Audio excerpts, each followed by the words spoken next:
Welcome to Clearview Stories. Go ahead and like this video and subscribe to the channel so you can keep getting content like this. I'd like to welcome you to Minneapolis. Minneapolis is most known for their sports teams from the Vikings. Hopefully you know about Randy Moss. The baseball team, the Twins, and the hoop team, the Timberwolves. Unfortunately, Minneapolis became one of the most known cities in the world in 2020 from the death of George Floyd. Rest in peace.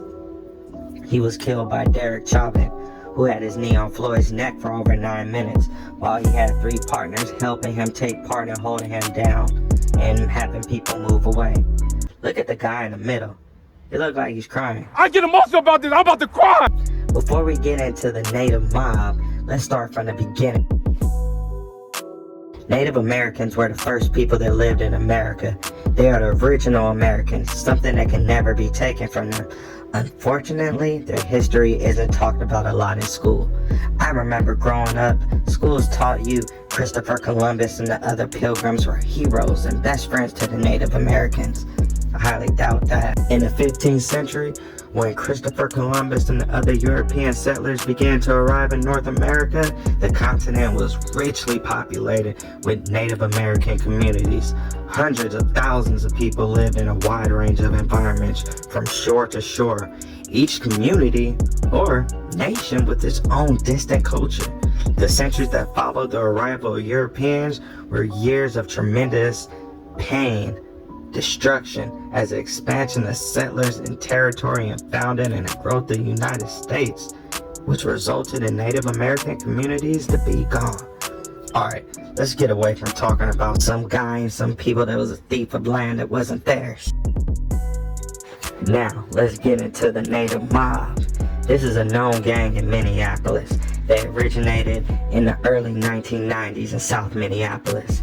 Gang experts say the town of Cass Lake on the Leech Lake Indian Reservation, Little Earth, White Earth have all been a center of the gang's operations, which also runs outside of Minneapolis throughout Minnesota, Wisconsin, South Dakota, North Dakota.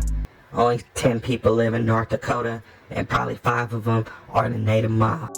The gang is also isolated in prisons. The undisputed leader is Wakan McArthur, aka Khan, aka Killer. I'll get back to him later. The mob originally began as a faction of the Vice Lords. The Vice Lords, which is short for the Almighty Vice Lords Nation, is the second largest and one of the oldest street and prison gangs in Chicago. It's estimated to be 50,000 plus members around the country. The mob, the Native mob, they were once called the Native Vice Lords, which they aggressively recruited countless Native youths to join after a Vice Lord member by the name of Pepe McKenzie murdered a cop by the name of Jerry Hoff because of a police brutality incident that happened. After this happened, the Natives broke their ties with the Vice Lords and became the Native mob. Members engage in drug trafficking, assault, robbery, and even murder. New members are recruited as teenagers, even as early as kids at elementary school, who are regularly recruited from communities with large Native American population. The Native mob is one of the largest and most violent Native American gangs in the U.S. The association with the gang is often signified by wearing red and black clothing or sporting gang-related tattoos. The mob have rankings in the gang that starts with the leader, who's called the chief. Below that is a co-chief, war chief, treasurer, chief enforcer, and reps. The chief and co-chief are in charge of the gang and activities. War chief is responsible for stopping any of the outside threats from getting inside the gang. The chief enforcer is responsible for keeping all of the members in check, making sure they don't disrespect anybody. The treasurer is responsible for all the distribution of the funds. Reps, they're the ones that's in charge of all the criminal activities within their geographic area and recruiting all the new members. Native mob members are expected to help anybody in the gang that's locked up by placing money in their accounts for buying stamps, cigarettes, even drugs.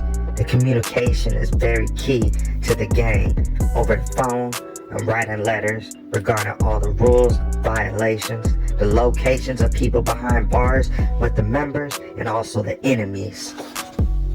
The information I got about the racketeering case that took place in 2012, I've obtained a court document that was filed July 19th, 2012 from the United States District Court, District of Minnesota, and from the FBI archives from the Minneapolis division.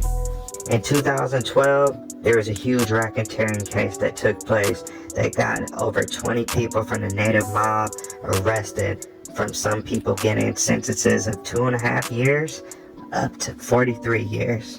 With Kanye MacArthur, aka Killer, aka Khan, I might have said his name wrong, but anyways, he was the chief of the gang. He was on the run for a while before getting arrested. He already had a record before, but the most notable spot on his record was in '94 when he was arrested at 16 for the murder of Stacey Rivers. But he was never sentenced to prison. He was sentenced to a second-degree murder, but it was as a juvenile, where he only received 150 months behind bars and 15 years of probation. Now, in April of 1998, Killer, he killed one more. The guy's name was Jerome Peck. But MacArthur, Killer, Khan, he was acquitted in October of '98 from that. There were so many things that was in this racketeering case. There was over 57 counts. But later what happened, there was a murder charge added to it. Sean Michael Martinez on February 26, 2011, he shot and killed another member. His name is Jeremy Kraske. He killed him because he thought he was a snitch. Come to find out, he wasn't even a snitch. The crazy thing is, there was an informant in the gang. He was the war chief. Snitch. Had a high-ranking person. He was a snitch. And he ended up testifying at the case.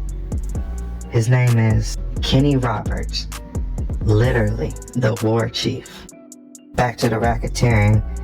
In the court documents, there's a section that's titled for the racketeering enterprise, which with the mob and included the leadership, membership, and associates that was constituted in an enterprise altogether. The enterprise constituted an ongoing organization whose members function as a continuing unit for a common purpose of achieving the objectives of the enterprise. This enterprise was engaged in the activities affected interstate and foreign commerce. The purpose of the enterprise, it was for protecting the power, territory, and reputation through violence, providing financial help to gang members locked up, keeping people scared of crossing the enterprise, and more. The first of 3 accused native mob gang members was sentenced today in federal court. Minneapolis Star-Tribune reports 36-year-old Joaquin MacArthur was sentenced to 43 years in prison today. Previously, MacArthur was convicted of racketeering, conspiracy, and 5 gun and drug-related charges involving cocaine. Also today, the Star-Tribune is reporting 27-year-old Anthony Cree was sentenced to 24 years in prison after previously being found guilty of racketeering, conspiracy, 5 gun and drug charges, and attempted murder.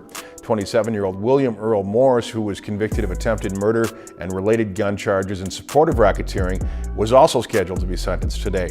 He got 35 years. He has the same charges with conspiracy and racketeering, but his charges were a little bit more why he got 35 years, because his charges also involved assault with a dangerous weapon, and he was an armed career criminal that was in possession of a gun. A career criminal. That sounds like a cowboy or something. Now, Sean Michael Martinez, who killed Jeremy Kraske, he only got 20 years. He took a plea deal. Obviously, he talked in court. 25 others were convicted in a multi-year investigation that linked them to the Native mob. Prosecutors say the Native mob has been responsible for many crimes, including murders, drive-by shootings, robberies, and drug trafficking. In the end, MacArthur did get the most years. He got 43 years, but he did testify in his own defense. He denied all the charges and said the Native mob wasn't a gang. It was just a close, tight-knit group of friends.